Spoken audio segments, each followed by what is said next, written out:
우리 옆에 사는 합시다. 사랑합니다. 완악한 마음을 버리고 겸손하게 말씀에 순종합시다. 할렐루야. 말씀에 순종하시기 바랍니다. 왜 순종이 잘 안 될까요? 네, 자기 생각이 있으니까요. 자기 마음대로 하고 싶으니까 말씀에 순종이 잘 안 되는 거예요.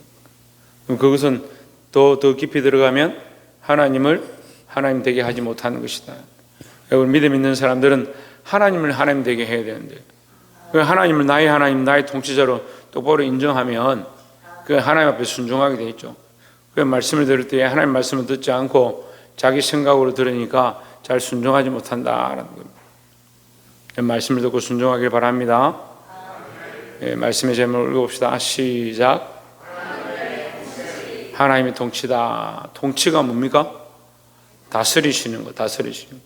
그럼 하나님 다스리시니까 누가 백성입니까? 우리가 하나님의 백성이죠. 여러분이 주인 되지 말고 하나님이 주인이고 우리는 그의 다스리시는 바다 하는 거예요. 네, 이걸 잊어버리면 안 돼요. 자기 삶을 자기 마음대로 계획하고 자기 뜻대로 살아가면서 하나님 내게 이거 도와주십시오, 저거 도와주십시오. 그건 기도가 아니고 요구죠. 이 요구를 하고 있는 거예요. 머리가 좋은 사람은 이거 이해할 거예요. 요구를 하고 있어요. 제가 여러분한테 이거 하십시오, 저거 하십시오, 이거 내놓으십시오, 저거 내놓으십시오, 다 기분 나빠하겠죠. 근데 여러분 하나님 앞에 너무 당돌하게 그렇게 얘기하는 거예요. 하나님 우리가 그렇게 청구할 수 있습니다, 얘기할 수 있습니다. 그런데 주제를 알아야죠. 우리의 주제가 뭐냐? 하나님 주인이시고 우리는 그의 백성이다라는 거죠. 하나님의 통치, 그 통치 앞에 나아가기를 소망합니다. 이사야서 31장 말씀을 함께 봅시다. 도움을 구하러 애굽으로 내려가는 자들은 화 있을진저 했습니다. 무엇을 구하러? 도움을 구하러. 그러면 어디에 도움을 구한다? 애굽에 도움을 구한다. 왜 애굽에 도움을 구하냐? 그들은 말을 의지하며 병거의 많음과 마병의 심히 강함을 의지하고 했습니다. 그 사람들은 뭘 보고 있느냐? 왜 애굽과 화친하려 하고 애굽에 도움을 구하느냐? 애굽에 말이 많고 병거가 많고 그 병사들이 강하니까 그 권력과 그 힘을 의지하고자 그들에게 가는 거예요. 근데 이건 뭐가 문제냐면, 뭐가 문제입니까? 그 군사를 의지할 수 있죠. 그 마병을 의지할 수 있죠. 그게 뭐가 죄가 됩니까? 그런데 문제는 뭐요? 하나님을 의지하지 않는다. 마병의 심히 강함을 의지하고 이스라엘의 거룩하신 이를 앙모하지 아니하며 여호와를 구하지 아니하나니 했습니다. 하나님을 구하는 것보다, 하나님을 찾는 것보다, 하나님을 앙망하는 것보다, 하나님 도우심을 의지하는 것보다 뭘 의지하느냐?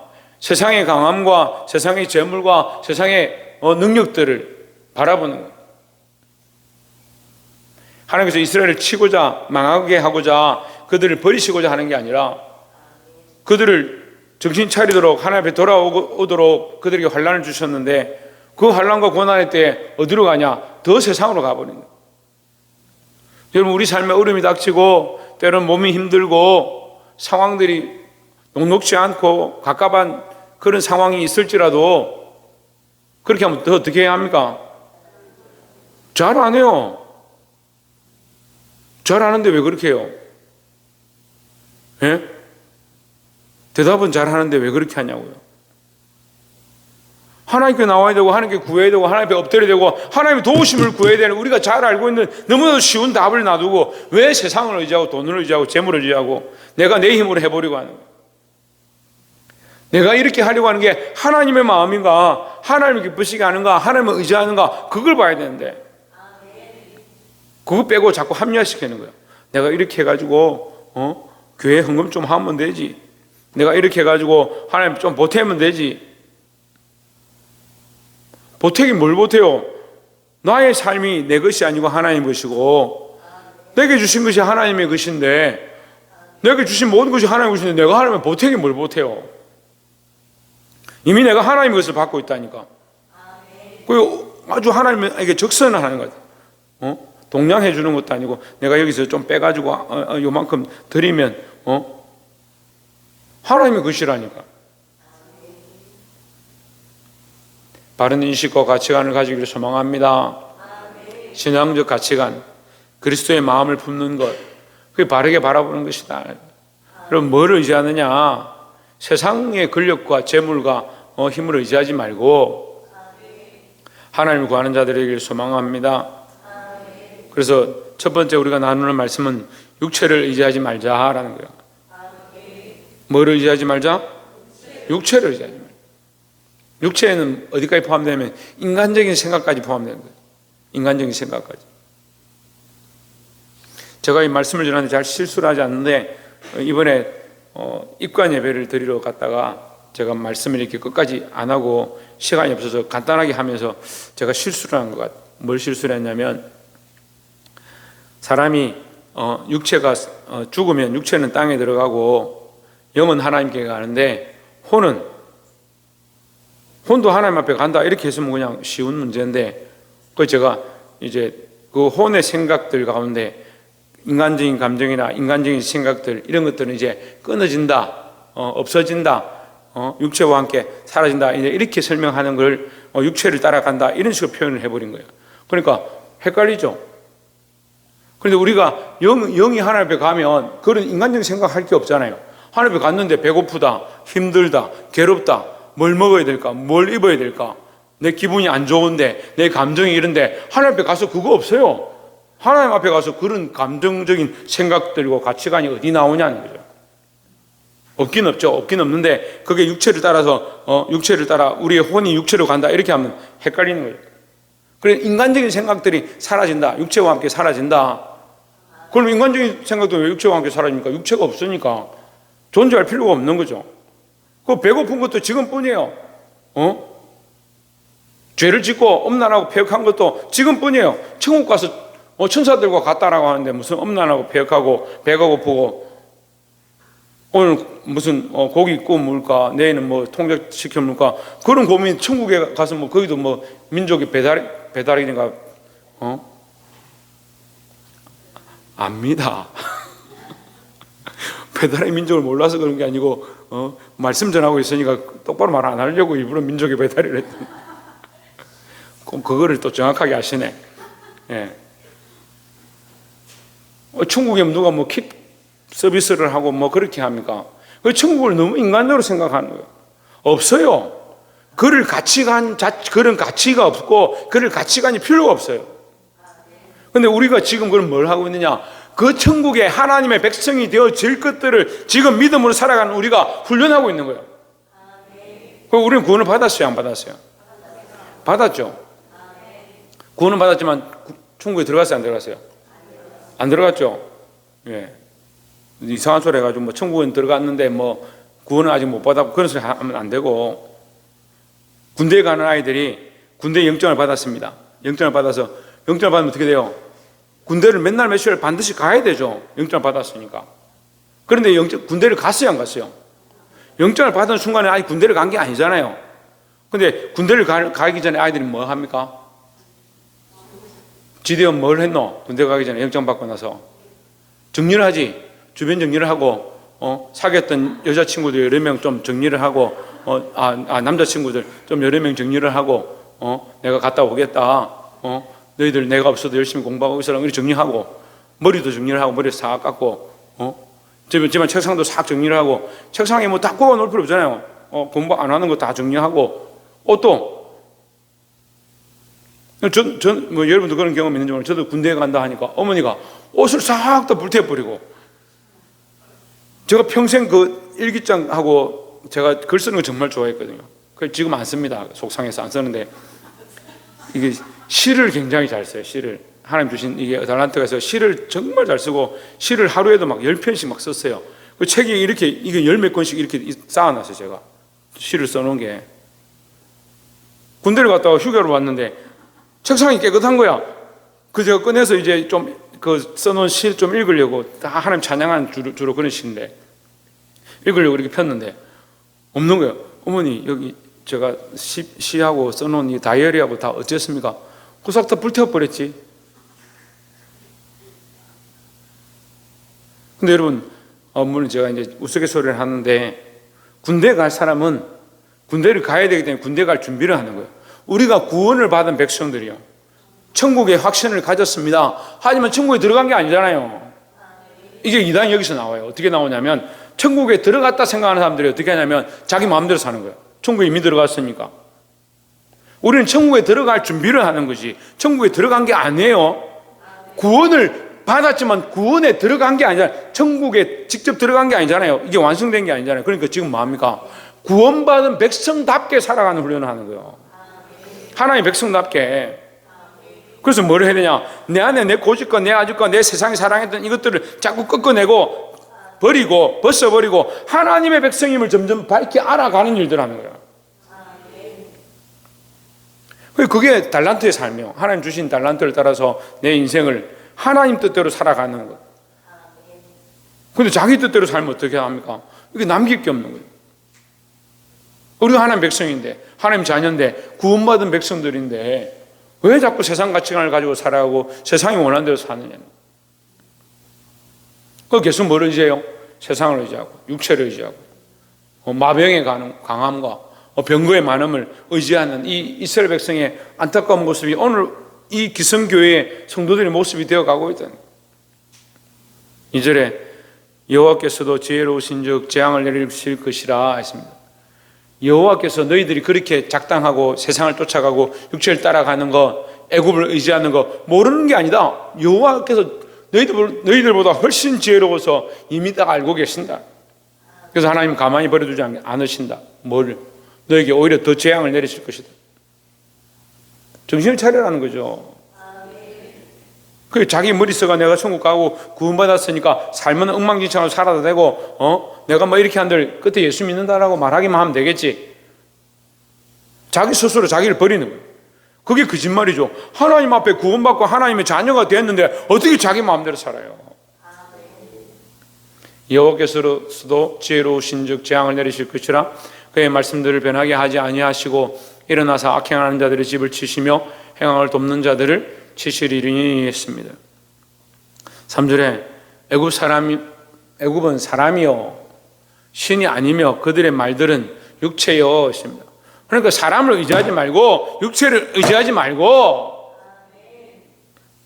영이 아니라 여호와께서 그의 손을 폈으면 돕는 자도 넘어지며 애굽도 넘어진다 이 말이에요. 이스라엘 너희가 도움을 달라고 한 이 애굽도 넘어지고 도움을 받는 자도 엎드려져서 결국 그래서 이스라엘도 망하고요. 나중에 어떻게 됩니까? 애굽도 함께 망했습니다. 그게 말씀대로 되는 거예요. 말씀대로. 이걸 이해를 못하니까 이 말씀이 그 말씀인가 이 말씀이 이렇게 적용되는가 시대적으로 어떻게 나타나는가 모르죠. 시대적으로 이렇게 이루어졌어요. 우리가 하나님 앞에 두려워해야 되죠. 내가 하나님의 백성이고 하나님의 자녀인데 하나님의 말씀대로 똑바로 살고 있는가. 그렇지 않으면 분명히 하나님께서 우리에게 징계하신 모습이 있을 건데 돕는 자도 넘어지며 도움을 받는 자도 엎드려져서 다 함께 멸망하리라 했습니다. 여러분 저와 여러분 멸망받을 자가 아니고 어떤 자들이 멸망한다? 육체를 의지하는 자들이 멸망한다라는 거죠. 육체를 의지해서 망할 자들이 아니고 하나님의 도우심을 구함으로 승리하는 자들, 이기는 자들이 되시기를 주의 이름으로 축원합니다. 두 번째 나눌 말씀은 32장에 넘어가서 9절에 32장 9절 너희 안일한 여인들아 일어나 내 목소리를 들을지어다 너희 염려 없는 딸들아 내 말에 귀를 기울일지어다 했습니다. 여기 두 가지 여자가 나오죠. 여인이나 딸들이나 같은 뜻이고 어쨌든 두 가지 여자가 나오는데 안일한 여자와 염려 없는 여자 걱정을 안 한단 말이에요. 오늘 시대에 저는 이 청소년들이나 아이들이 참 걱정입니다. 왜 걱정이냐? 뭐가 없어요? 염려가 걱정이 없어요. 혜준아 걱정이 뭐야?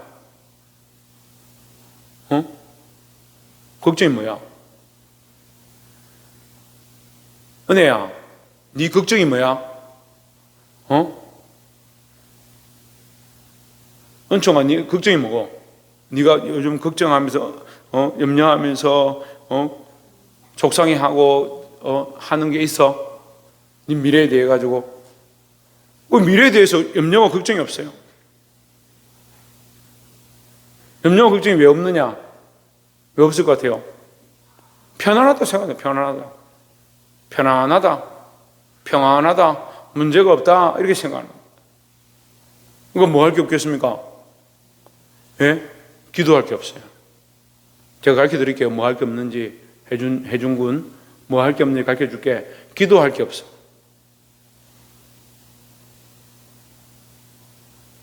진우 염려가 있어? 걱정이 있어? 이삭이 염려가 있어? 이제 염려가 있지. 졸업하기 전에 염려가 있었는데 졸업할 때 다 돼가지고 염려가 있지. 우리가 앞날을 생각하고 미래를 준비할 때 염려와 걱정이 있게 되어 있습니다. 그래서 어떻게 하느냐? 하나님 앞에 기도하게 되어 있죠.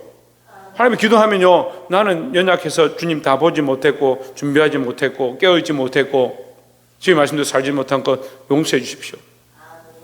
하나님 도우심을 구합니다. 하나님 도와주십시오. 내가 할 수 없으니까 하나님 앞에 기도하게 되어 있죠. 그런데 염려와 걱정이 없는 사람은 뭐 하지 않습니까? 기도 안 합니다. 염려와 걱정을 해도요, 내가 뭐 필요한 거, 휴대폰, 내 돈, 뭐 가방, 필요하죠. 나중에 뭘 합니까? 별로 염려 안 하죠. 부모님한테 가, 주세요. 엄마, 나 가방 필요해? 돈 필요해? 휴대폰 필요해? 주세요. 자기 염려할 게 없어요. 달라 하면 주니까. 달라 하면 주는 시대에 살아가니까 아이들이 무슨 염려가 있습니까? 그러니까 아이들이 이 고난에 너무 어려워하는 거예요. 여러분 다 그렇다라고 말할 수 없지만 많은 사람들이 아이들을 그렇게 키우는 거예요. 그러니까 우리나라의 자살률이 올라가는 것을, 자살률이 높은 이유를 뭐라고 판단하냐? 우리나라 기성세대가 문제고 정부에서 지원을 많이 안 해주고 돈을 많이 안 줘서 자살률이 높고 아이들 출산하지 않고 결혼 안 하냐? 아니요. 염려할 필요가 없어요. 걱정, 근심이 없어요. 살아가야 될 이유와 목적이 없습니다. 내가 지금 어려운데 이것을 뚫고 어떻게 이겨야 될 것이냐? 병아리가 최소한 껍질을 깨고 나와야지. 껍질 깨고 날 힘이 없다니까, 이 아이들이. 부모들이 다 해주는데요. 다 해주는데. 아이들한테 물어보세요. 안 해주는 건 뭐 있는가 물어보세요. 집에 가서 애들 앉혀놓고 내가 네 부모로서 네한테 안 해준 건 뭐 있노? 물어보세요. 안 해준 거 있다 얘기하거든요. 그러면 그거 내가 앞으로 해줄 거야, 안 해줄 거야, 물어보세요. 자기 속으로 다 해줄 거라 생각해요. 결국 부모가 다 해주죠. 우리는요, 학교에 보내줄지 안 보내줄지를 고민하던 세대예요. 부모님이 학교에 보내줄지 안 보내줄지, 오늘 내가 학교에 갈 수 있을지 없을지, 오늘 차비가 없어서 학교에 어떻게 갈까? 오늘 도시락 안 사주면 어떻게 가서 밥을 먹지? 교과서를 안 사주는데, 교과서 돈을 안 주는데, 학교에서는 돈을 내라 하는데, 이 돈을 어떻게 내지? 그걸 고민하고, 힘들어하고, 괴로워하고, 안 되면 하나님 앞에 엎드려 기도하고, 심지어는요, 뭐 옛날 얘기하면 좀 그렇지만, 점심시간에 모래사장 가서 노는 거예요.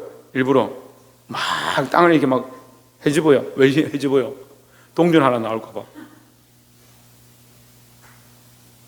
돈을 구할 수가 없으니까.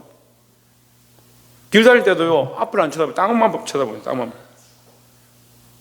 아니, 안 믿으면 어쩔 수 없고, 진짜라니까요. 제가 하나님 앞에 양심껏 얘기하는 거예요. 땅만 쳐다보거든요. 돈이 어디 있나 없나. 그 정도까지 비참하게 살아야 된다는 말은 아닌데, 그 정도까지 어려워야 된다는 말은 아니지만, 너무 이 시대가 안일과 염려 없는 세대가 되어가는 거예요. 그러니까 자기를 쳐서 목정케 하지도 않죠. 회개하지도 않죠. 바꾸지도 않죠. 계속 똑같습니다. 여러분, 이 아이들 자라보세요. 나중에 똑같아요. 20대에도 직장 안 가고 집에 가만히 앉아있어요. 편안하다. 그래도 우리 청년들은 좀 낫죠. 근데 이 아이들 걱정, 제가 염려스러운 거예요. 자기가 답답한 게 없는데 뭐하러 돈 법니까? 지금 일본이 그렇게 돼가고 있죠. 우리나라도 이미 그런 모습이 나타나고 있습니다. 40대 50대가 됐는데 장가 시집 안 가고 집에 가만히 있으면서 엄마 아빠한테 용돈 받았어요. 이게 중병이 되면 어떻게 됩니까? 집 밖으로 나가지 않습니다. 방 안에 앉아서 게임하는 거예요. 아니, 방 안에 앉아서 게임하면 컴퓨터를 깨버려야지. 컴퓨터는 뭐하러 최신형을 사주노? 뭐 시대 한탄하려고 오늘 말씀 준비한 건 아닌데, 이거 안이란 여인, 염려 없는 딸, 이 시대에 우리의 모습이 그렇다는 거예요. 하나님 앞에서 하나님 앞에 묻고 하나님 앞에 도움을 구하고 하나님 앞에 엎드려 기도해야 될 건데, 10절에 너희 없는 여자들아 1년 남짓 지나면 너희가 당황하리니 했습니다. 이제 얼마 남지 않았다. 1년 안에 이것이 나타날 것인데 포도 수확이 없으며 열매 거두는 일이 이르지 않을 것임이라. 1년 안에 너희가 완전히 망하는데 어떻게 망하냐? 포도 수확이 없다. 열매가 없다는 거예요. 먹을 게 없다는 말이에요. 먹을 게 없다는 거예요.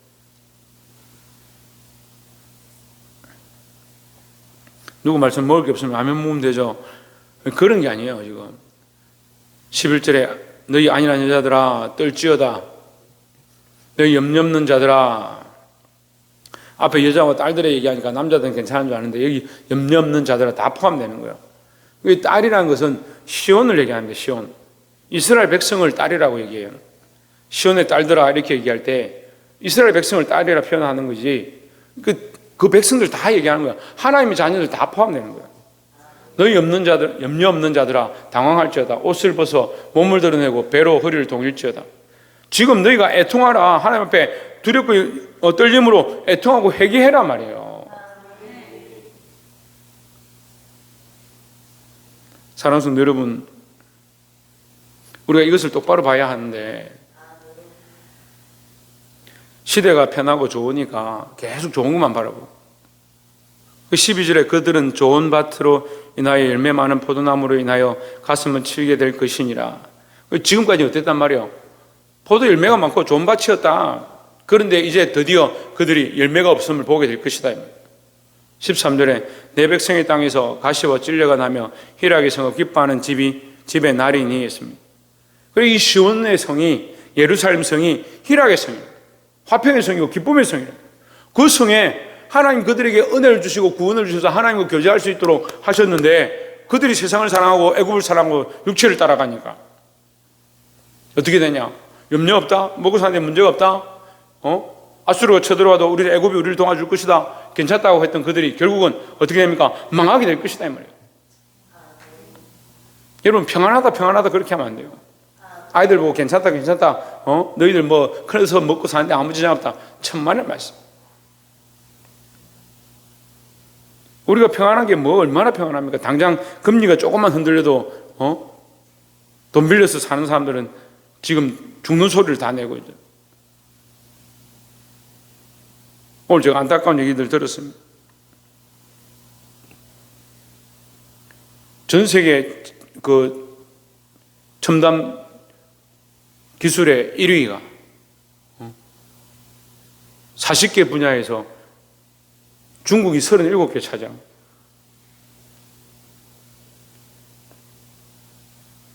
거의 70% 이상, 37개는 제가 정확하게 안 세봤는데 한 70% 이상 중국이 차지하고 미국이 20%.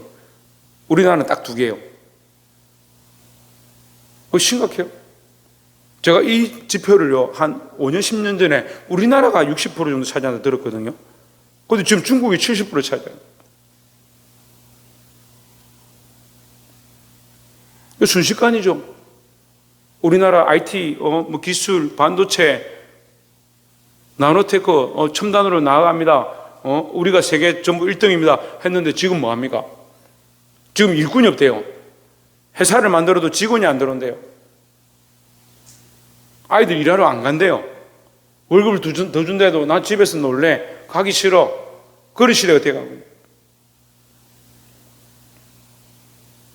여러분, 나라를 염려해야 되고, 더 나아가서 나의 가족과 나의 자녀와 내게 맡겨준 삶들을 하나님 앞에 염려해야 될 줄 믿습니다. 뭐를 의지하지 마라? 세상과 육체를 의지하지 마라. 그래서 하나님 앞에 엎드릴 수 있는 저와 여러분의 삶이 되기를 주의 이름으로 축원합니다. 마지막 세 번째로 16절에 그때 정의가 광야에 거하며 공의가 아름다운 밭에 거하리니 했습니다. 결국 이스라엘이 이 심판을 받아서 끌려가고 열매를 맺지 못하는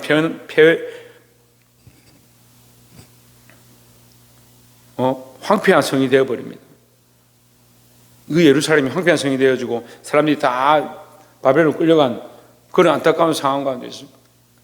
그런데 우리는 그것을 보고 이스라엘 망했구나, 황폐했구나, 끝났구나 그렇게만 볼 것이 아니고 그게 뭐냐? 그게 정의와 공의가 세워지는 것이다.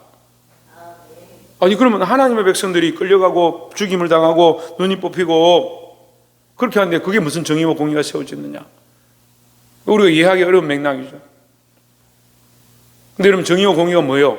하나님의 법이 똑바로 세워지는 거예요. 세상의 법이 세워지는 것이 아니고 하나님은 편애하는 게 아닙니다.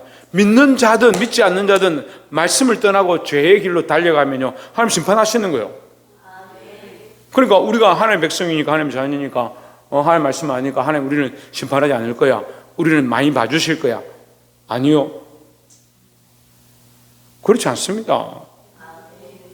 그러니까 내가 믿음 안에 있어도 하나님 앞에 징계받을까 두려워하고 하나님 자녀답게 이 말씀에서 벗어나지 않도록 몸부림쳐야 되죠. 자기가 믿음이 없어서 하나님 나의 하나님임을 잊어버리면서 하나님의 마음은 어떻겠어요?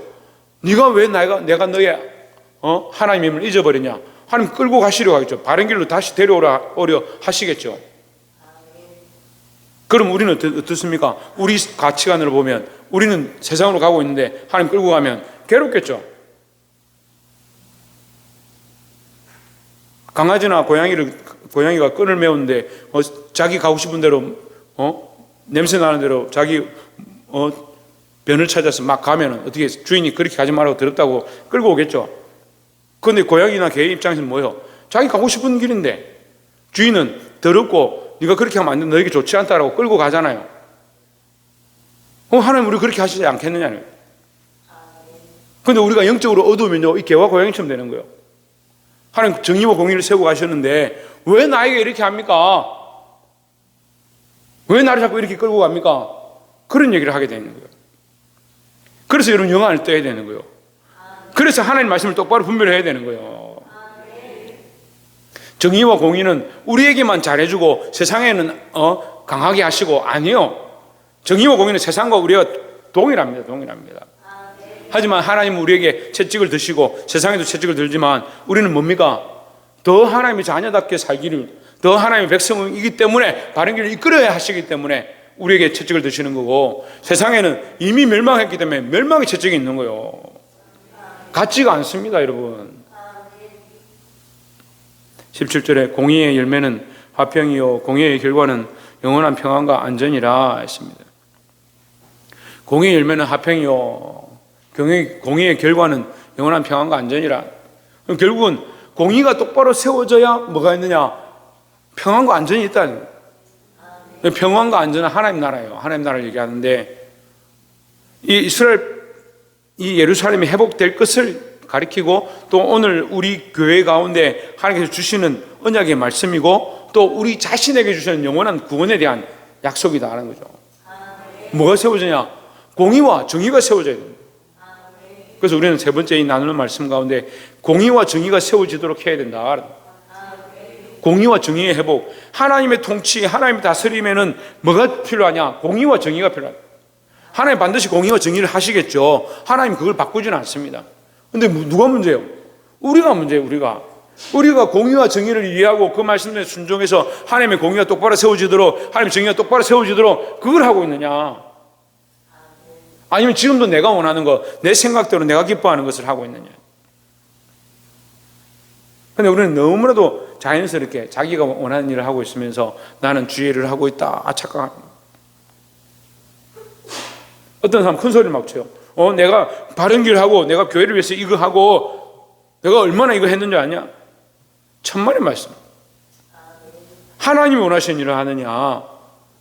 네가 생각하기에 교회를 위한 것이고 내가 생각하기에 하나님을 위한 것이다. 천만의 말씀이에요. 18절에 내 백성이 화평한 집과 안전한 거처와 조용히 쉬는 곳에 있으려니와. 자, 말씀을 맺겠습니다. 이것은 회복의 말씀이죠. 내 백성이 내 백성은 나의 말을 듣고 내 음성에 귀를 기울이고 내 양은 내 말을 듣고 내 음성에 귀를 기울이고 예수님의 음성을 듣고 예수님의 말씀에 귀를 기울이고 하나님 원하시는 정의가 세워지는 곳, 그것이 하나님 나라라는 거예요. 우리가 평안을 누리기 원하고 기쁨을 얻기를 원하고 회복을 원하는데 내가 내 자신이 좋고 평안한 것, 그걸 찾는 게 아니고 하나님의 정의와 공의가 세워지는 것. 그래서 평안과 안전은 하나님 주시는 거예요. 하나님께서. 그러면 우리 교회가 더 부흥하기 원하고 하나님께서 우리에게 많은 사람들을 보내주고 계신데, 그럼 우리가 그 일들을 보잖아요. 그럼 더 그렇게 되기를 원한다면 우리는 뭘 해야 되냐? 나는 교회를 위해서 더 하고 나는 더 열심히 봉사하고 더 충성하고. 아니요. 하나님 뜻이 무엇일까? 이 기관을 하나님 다스리고 통치하시려면 내가 어떻게 해야 될까? 내가 이 찬양 가운데 내가 하나님의 다스림과 통치하심을 나타내려면 어떻게 해야 될까? 이 말씀을 통해서, 이 기도를 통해서 하나님 통치하시고 다스리시는 일을 위해서 내가 쓰임받는 자, 내가 하나님의 일을 하는 것이 아니고 하나님이 나를 쓰시는 자, 내 뜻과 내 주관으로 하는 것이 아니라 내 육체적인 생각과 내 인간적인 생각대로 하는 것이 아니고, 어려운데 하나님의 다스리심, 하나님의 통치하심, 하나님의 인도하심, 하나님의 정의와 공의를 세우는 교회. 때로는 어렵지만 자기의 생각을 내려놓는 것, 내가 하고 싶은 것들을 내려놓는 것, 나의 평안하다, 내가 안전하다, 나는 이렇게 하는 것이 좋다라고 생각하는 것들을 내려놓고, 어렵고 힘들어도 하나님 원하신 뜻대로 살고자 몸부림치고 하나님의 정의와 공의를 세워가는 것. 그런 교회가 되어질 때, 그런 성도가 되어질 때 하나님 기뻐하신 거룩한 부흥과 안전과 평안이 있을 줄 믿습니다. 기도하겠습니다.